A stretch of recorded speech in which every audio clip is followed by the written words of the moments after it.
Hi everybody, I'm Cassidy. I'm from Salt Lake City. And this is me and my wonderful family. And this is why I'm an expert on finding balance, and why I wanted to talk to you today about how to find balance, how to avoid burnout, and continue to enjoy GDG for hopefully a long time to come. First off, I just want to take a minute and thank all of the amazing staff that's been helping us. We've had wonderful food, a great event all around. Thanks to Google and to the event staff.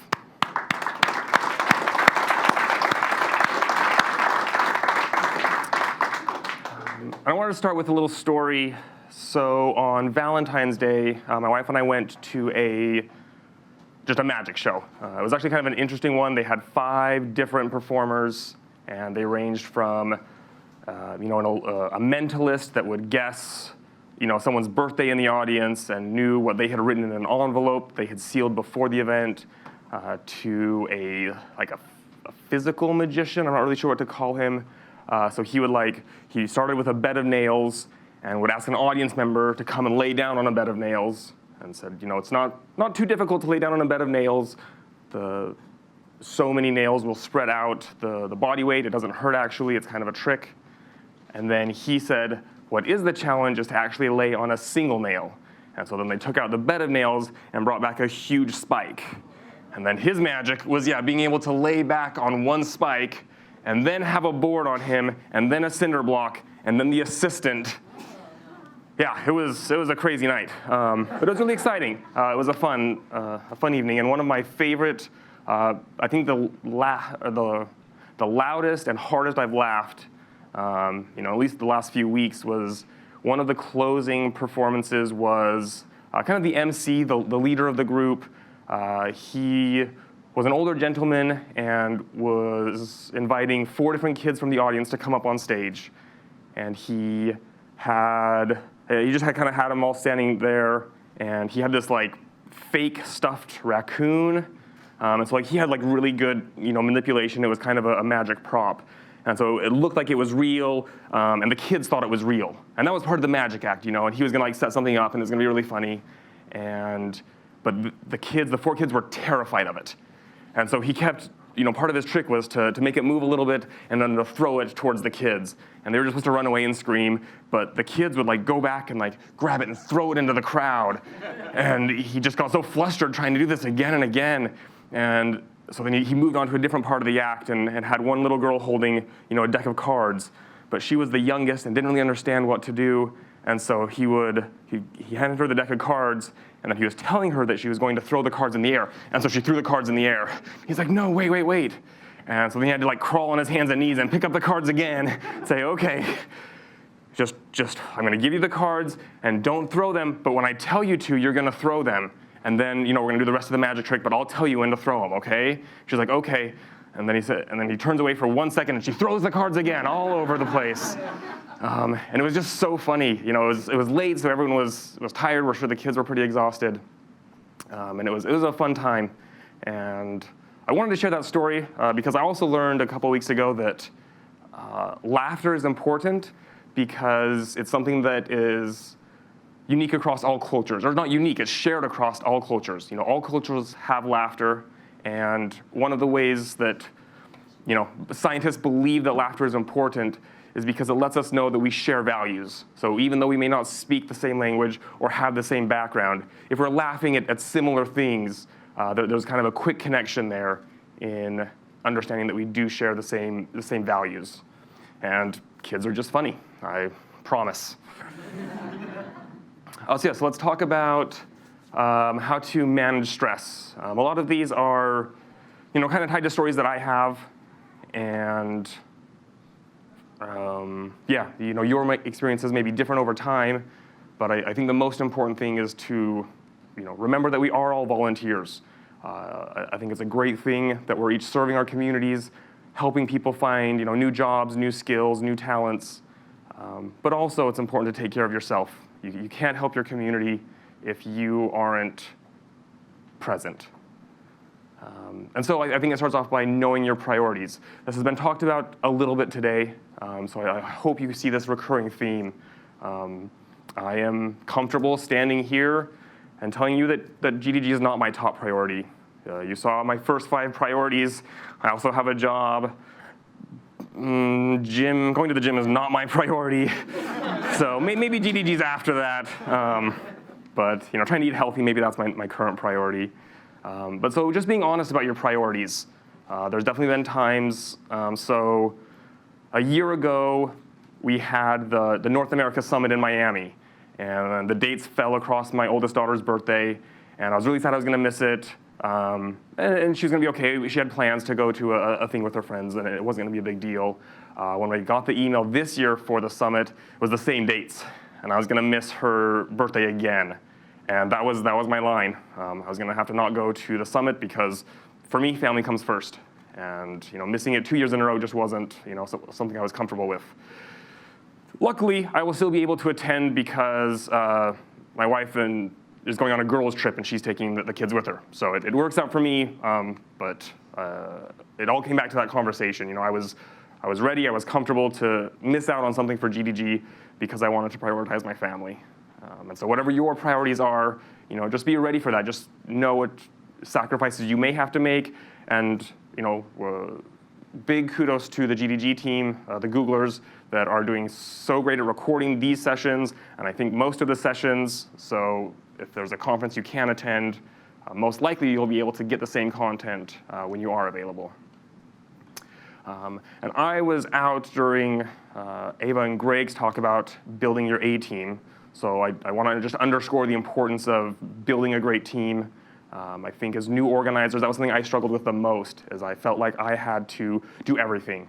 I had to handle every single thing, and that if I let somebody else come in, it just wasn't going to be worth it.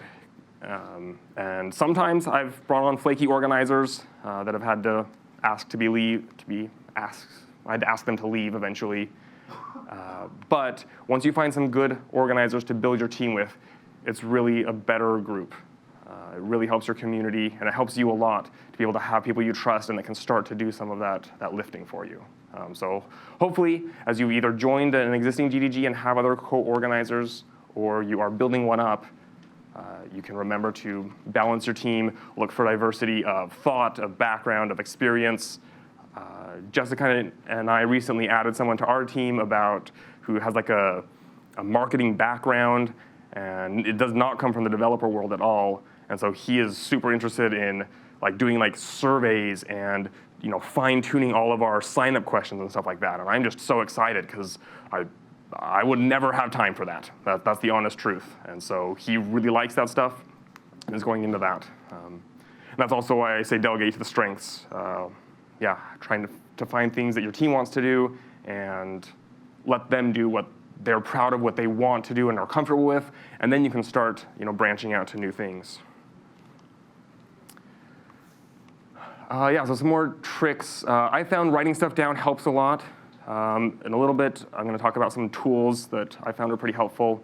And it's kind of, to me, a process where you go from writing down something that you want to get better at, to adding it to some to-do list, to automating that to-do list. An example for me is that it's always hard to get speakers. And so you go from always reaching out to the recruiters that reach out to you, to talking at every single one of your events. And then you build a little Google form that will let people just sign up really quickly. And then you put that Google form behind a really memorable bit.ly link shortener.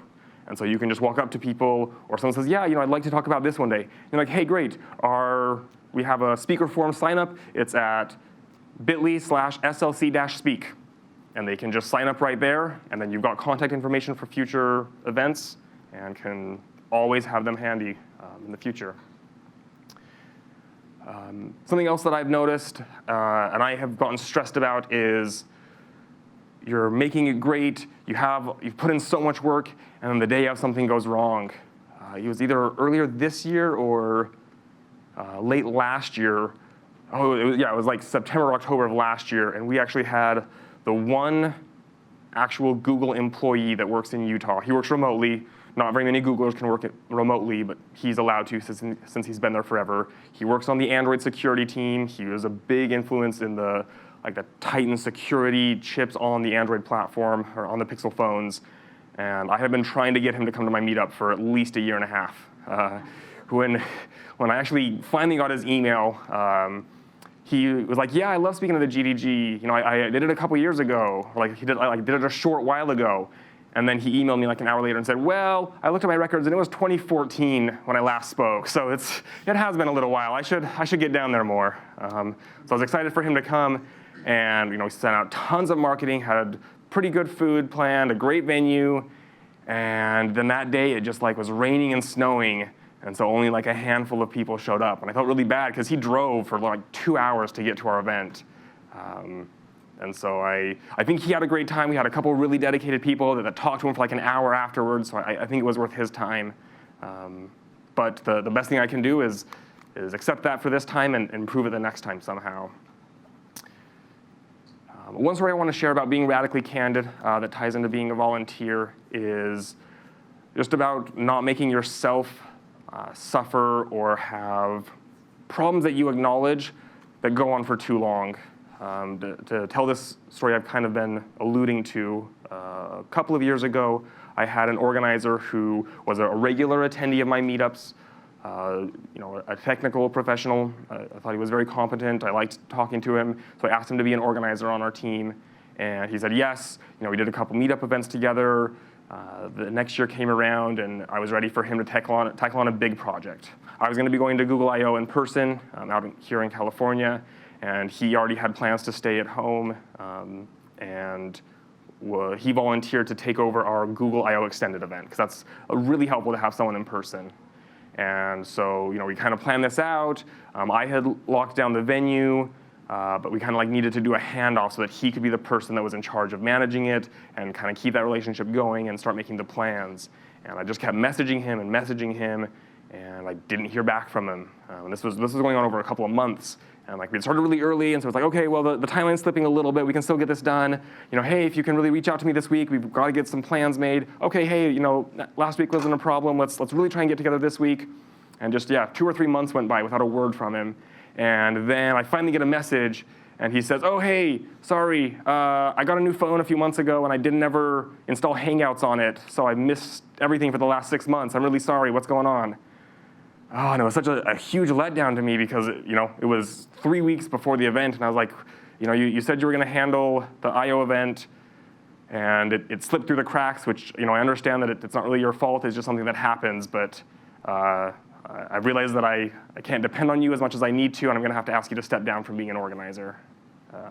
And so I've been in situations professionally where, I'm much more, not patient in the bad way, much more tolerance of poor performance, and I'll, if an employee is not working very well, work with them for several months to try and fix it. But as a volunteer, I don't have that time, and so it wasn't worth it to me to continue to wait it out, and so I made that decision to just have him step down right then. So your situations may be different depending on your community, depending on the specific situations, but if there's something that is causing you stress, is causing you anxiety, making it difficult for your community to function or your organizing team to work well together, the best advice I have for you is to be radically candid and address it honestly and in a professional and personable way. And something that I've learned, so about a year ago is when I stepped into a mentor role, and so I had a little bit more to do in addition to organizing my regular GDG events. And so one thing that I learned to do was to set time boxes around my GDG time. So Wednesday nights, I have my brother watch my kids, and so my wife can go out and hang out with friends or read without being climbed on and all that. And I've got time to just do GDG stuff. And so that's when I'm really active in our group chat and just brainstorming stuff.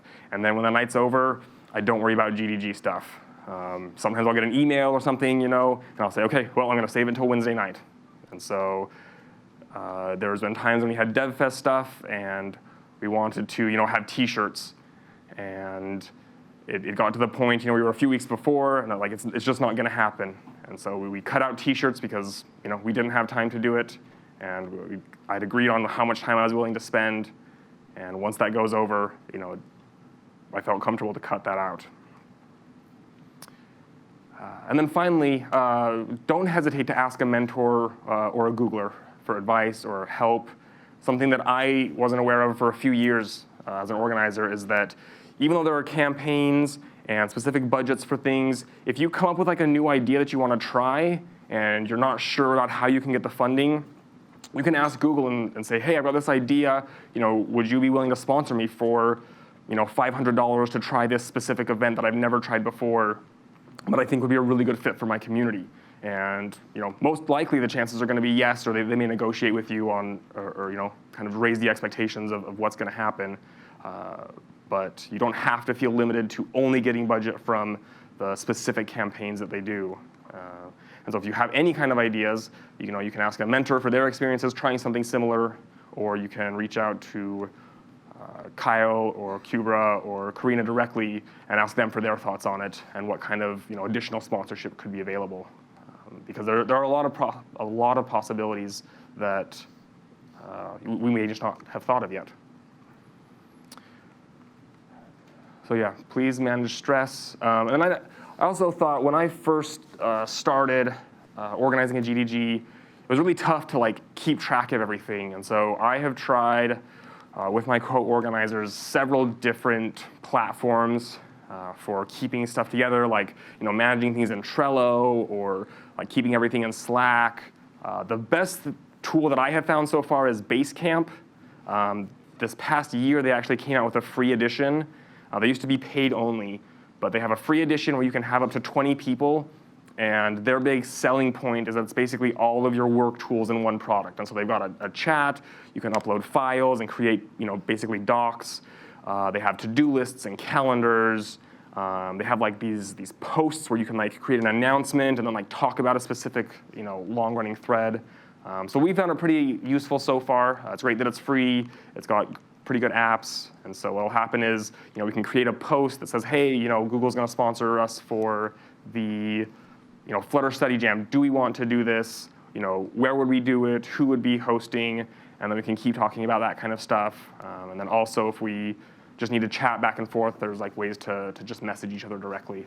So Basecamp's been super helpful. I took a long time to get into the email marketing side of things. MailChimp, and there's a couple others. I should have put all the competitors. We use MailChimp, and so it's actually really easy where you just write a monthly newsletter, and then what I do is I will just kind of copy and paste. You can actually just duplicate a previous campaign. So you get your whole email, and that makes it really easy if you have recurring call-outs. So we have our sign up to be a speaker form at the bottom of every email.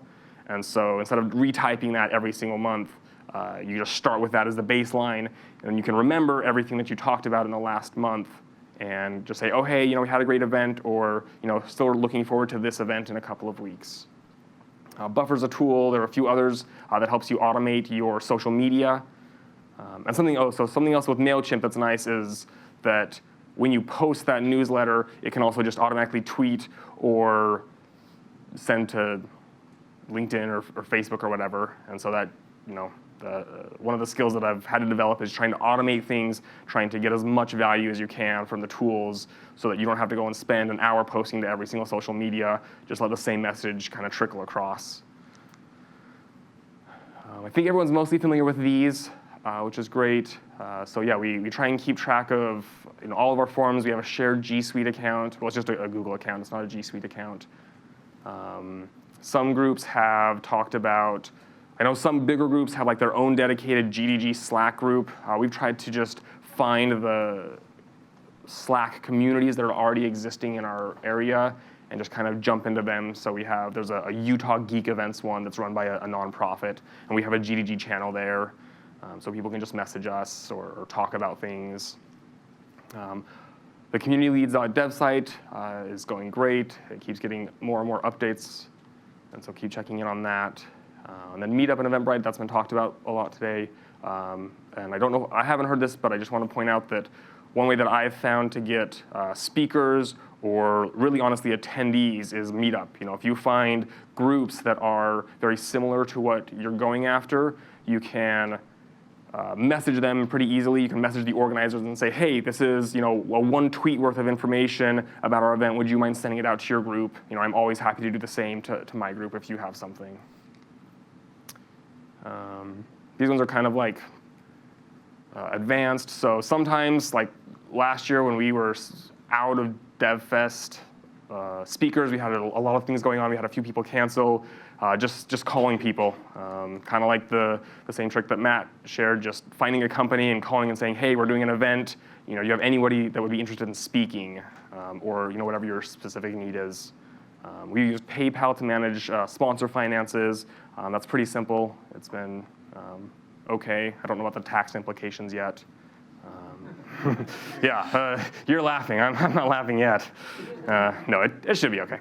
And then OBS is just like a screen recording thing. That's something I've been trying to do is record like my processes. How do I write a new newsletter? How do I go through that process so that I can share it with my co-organizers, or potentially you could have a speaker, record their screen using this free software. That's basically it.